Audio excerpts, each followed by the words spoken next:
Hey guys and gals, I'm at the Flower District in downtown Los Angeles, where floriculture and horticulture collide, making this the largest flower district in the nation, and it's open to the public.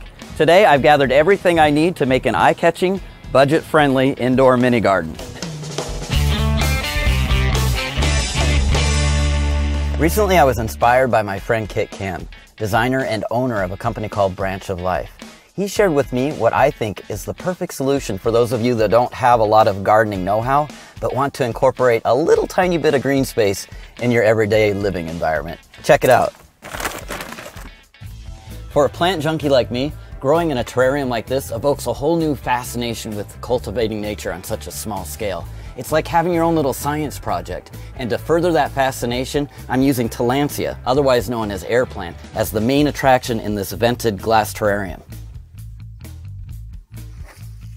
Tillandsia is a member of the bromeliad family, and its most impressive characteristic, other than its avatar-like form, is that it's an epiphyte. It lives without soil. It takes in all of its vital nutrients and water from the air through its leaves. It really only uses its roots to anchor itself in its native environment. Wow, a plant that lives without soil. Well, that makes our job easy. The assembly on this is fun and simple. You want to start with a vented glass container, and then add a decorative base in the bottom. It can be any fine material, a sand, a fine litter. I'm using a crushed recycled glass. Just dump it in there. Now remember, don't use soil on this one, plant assassins, you'll kill the plant. And then a few organic bits and pieces to give a very natural setting. Now you see the moss and the lichen and the bark here, those all came from the Flower Mart downtown. However, today I'm going to use some debris that I found in the Los Angeles River Basin, actually to raise awareness for the revitalization of the Los Angeles River. But probably not that so much. All right, this stick looks funky. Let's go ahead and place that in there. Then you want to use some moss to maybe add some color. Don't go overboard with it, just kind of give it a nice foundation there. And a very natural looking piece there. Now we can go ahead and insert the tillandsia into this arrangement. I'm picking this wispy grass green one because I'm hanging this terrarium with these two, and I think this plant actually complements those two very nicely. So go ahead and place that in there. Looking very nice. Yeah, it's all right. All right, now you want to find a sturdy material so that you can hang your terrarium.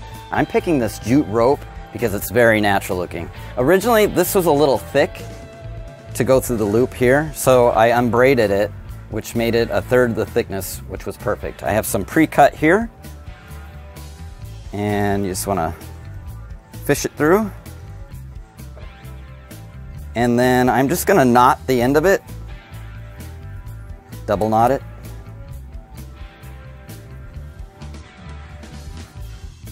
So that when you pull it through, the knot catches on it.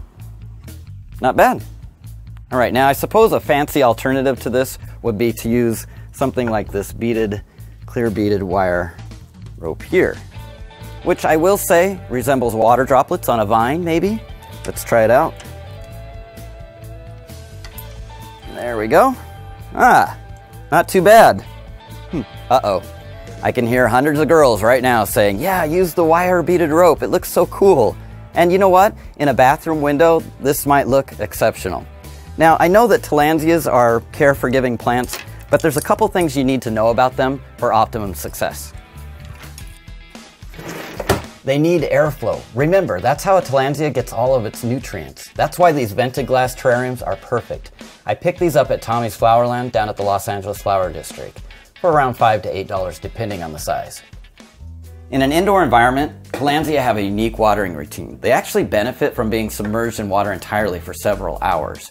You can use bottled water or tap water that's been sitting for 12 hours. Or if you really want to spoil them, collected rainwater. Do this once every 2 weeks. It's like bathing a baby. And if you want to be the best plant parent possible, you'll have to take your tillandsia out of its terrarium, dunk it, let it sit for 12 hours, take it out, shake it off, and reinstall. Now, that's the best watering conditions you can give it. Having said that, they're still very forgiving plants. Indoors, tillandsia can hang next to a window, but be careful about letting them get too much direct sun. It can actually burn their leaves, especially during the summer.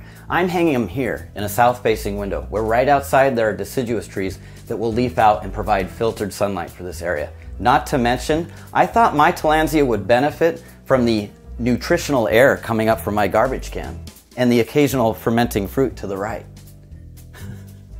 Exotic, interesting, fun, simple. I still have a lot of curiosity about my newfound epiphyte friend, which is why we are going on a field trip to the largest and oldest tillandsia growing operation in the nation. And I have the honor of speaking with the tillandsia master himself, Mr. Paul Isley. I'm so freaking excited I could really use some air. Plant. Thank you for watching Urban Dirt. We'll see you in the mud.